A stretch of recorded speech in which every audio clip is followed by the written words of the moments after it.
নমস্কাৰ লোকসে মুহূৰ্তৰ আন এক গুৰুত্বপূৰ্ণ খবৰ বাঘ হাজৰিকা আৰু আজান ফকীৰৰ অস্তিত্ব স্বীকাৰ কৰিব নিবিচাৰে মুখ্যমন্ত্ৰীগৰাকীয়ে ডাঙৰ মন্তব্য কৰিছে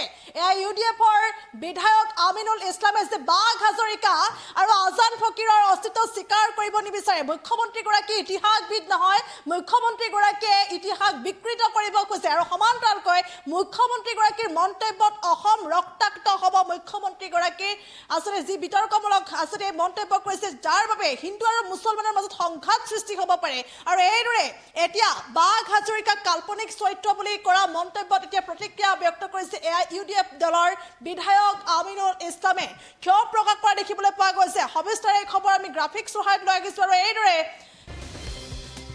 জনাই গৈছে এই খবৰ আৰু এইদৰে আসলে আজান ফকীৰ আৰু বাঘ হাজৰিকাৰ অস্তিত্ব স্বীকাৰ কৰিব নিবিচাৰে মুখ্যমন্ত্ৰীগৰাকীয়ে বিজেপি দল মাখিৰ দৰে বুলি কৈছে বিজেপি দল মাখিৰ দৰে মুখ্যমন্ত্ৰীগৰাকী ইতিহাসবিদ নহয় মুখ্যমন্ত্ৰীগৰাকীয়ে ইতিহাস বিকৃত কৰিব খোজে মুখ্যমন্ত্ৰীৰ কথাত হিন্দু মুছলমানৰ মাজত সৃষ্টি হ'ব পাৰে সংঘাত অসম ৰক্তাক্ত হ'ব পাৰে মুখ্যমন্ত্ৰীৰ মন্তব্যৰ বাবে 1 বছৰৰ কাৰণে ডিটেইন কৰিব পাৰে মুখ্যমন্ত্ৰীক এই ধৰণে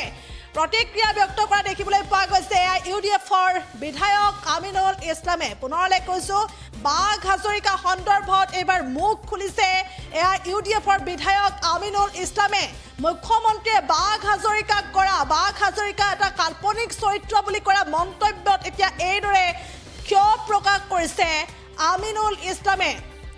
লগতে শংকৰ আজান দেশৰ পৰিৱৰ্তে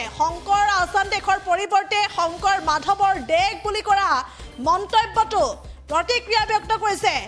বিধায়ক আমিনুল ইছলামে পুনৰলৈ কৈছোঁ মুখ্যমন্ত্ৰী আজান ফকীৰ বাঘ হাজৰিকাৰ অস্তিত্ব স্বীকাৰ কৰিব নোখোজে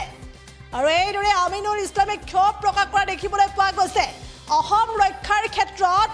ভাৰত ৰক্ষাৰ ক্ষেত্ৰত মুছলমানৰ যি অৱদান আছে সেই অৱদান অস্বীকাৰ কৰিব বিচাৰে মুখ্যমন্ত্ৰীগৰাকীয়ে আৰু সমান্তৰালকৈ বিজেপি দল মাখিৰ দৰে বুলি কৈছে বিজেপি দল মাখিৰ দৰে মাখি যেনেকৈ তেজ পুজ ওলোৱা ঠাইত পৰে ঠিক তেনেকৈ বিজেপিও তেনেকুৱা পুৰণি ইতিহাসত হিন্দু ৰজাই মুছলমানৰ বাবে বা মুছলমান ৰজাই হিন্দুৰ বাবে কৰা কল্যাণমূলক কাম কাজবোৰ বিজেপিৰ সহ্য নহয় বুলি কৈছে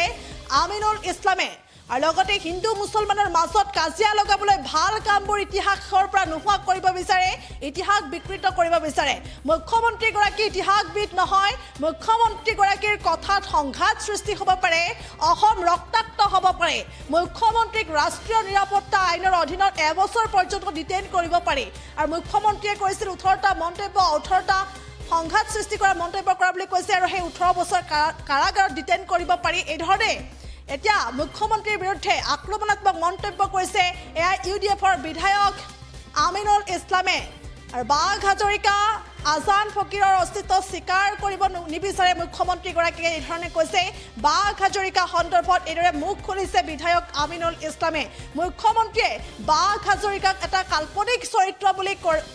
কোৱাৰ পাছত এতিয়া ক্ষোভ উজাৰিছে বিধায়কগৰাকীয়ে আৰু সমান্তৰালকৈ শংকৰ আজান দেশৰ পৰিৱৰ্তে শংকৰ মাধৱৰ দেশ বুলি কৰা মন্তব্যটো এইদৰে প্ৰতিক্ৰিয়া ব্যক্ত কৰিছে ইউডিএফ দলৰ বিধায়ক আমিনুল ইছলামে এই মুহূৰ্তত সেই সন্দৰ্ভত কিছু মন্তব্য আছে আগবঢ়াইছোঁ